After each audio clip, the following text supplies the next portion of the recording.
In this tutorial we'll be going over how to use bullet simulations to destroy JZTrees. I'm going to be using this Megascans asset here, same as the wire simulation. It'll have an initial force and it'll burst through the tree, breaking the tree trunk and branches apart with leaves attached. So to begin, I'm going to create two nulls. The first one I'm going to name in geometry, just in geo actually,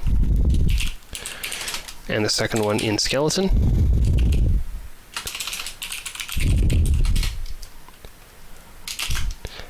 And I'm going to wire it up to the end of our modeling segment, just there. Following it, I'm going to create a JZT fraction node. I'm going to create a mask from geometry. I'm going to plug that into the geometry just there. Move that bit out of the way. I'm going to create a transform and a sphere. I'm going to wire all those up together and change the sphere from primitive to polygon and increase the frequency just to 3. I'm going to flag the mask from geometry, and then turn that on so I can view it. And I'm going to move it up to where I want my tree to fracture. So I want to fracture it probably around this area. That'll do. Next, I'm going to create a scatter node, wire that in, turn on density attribute, and set it to mask. I'm going to set my scatter points to 25.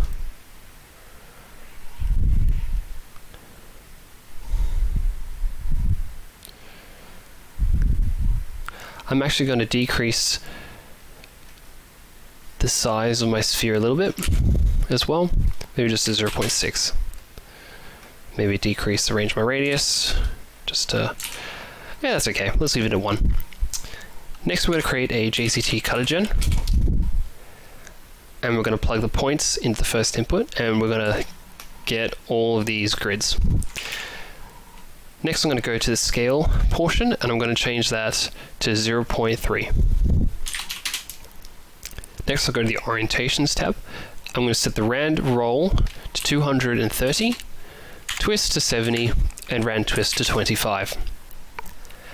Following, I'm going to create a group node now. I'm going to call this root underscore group. I'm going to call this set it to points and change it to bounding regions.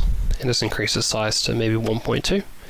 Following, I'll wire it up to the skeleton null that we made earlier.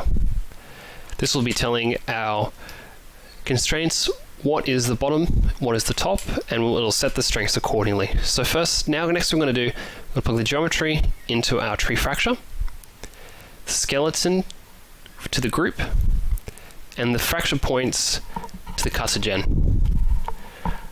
Then next I'm going to flag it.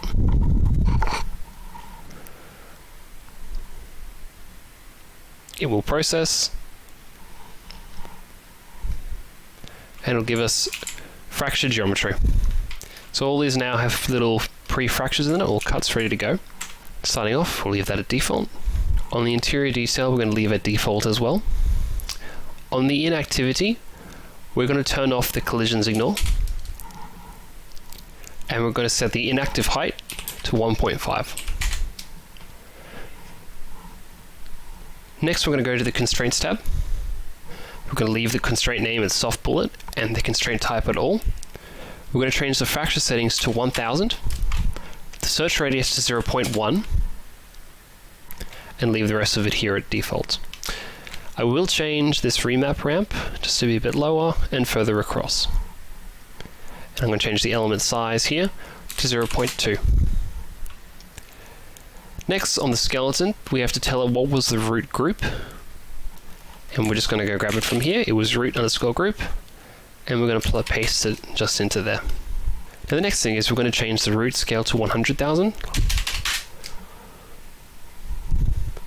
and we're going to pull this one here at the bottom across the noise and lift it up a little bit as well. I might come up here and lift this up as well, just a touch more. Actually, no, I'll leave that one as it was, that's fine. Great, so now let's check out what we have made. I'll create a null, wire that into my constraints. It's just generating it now.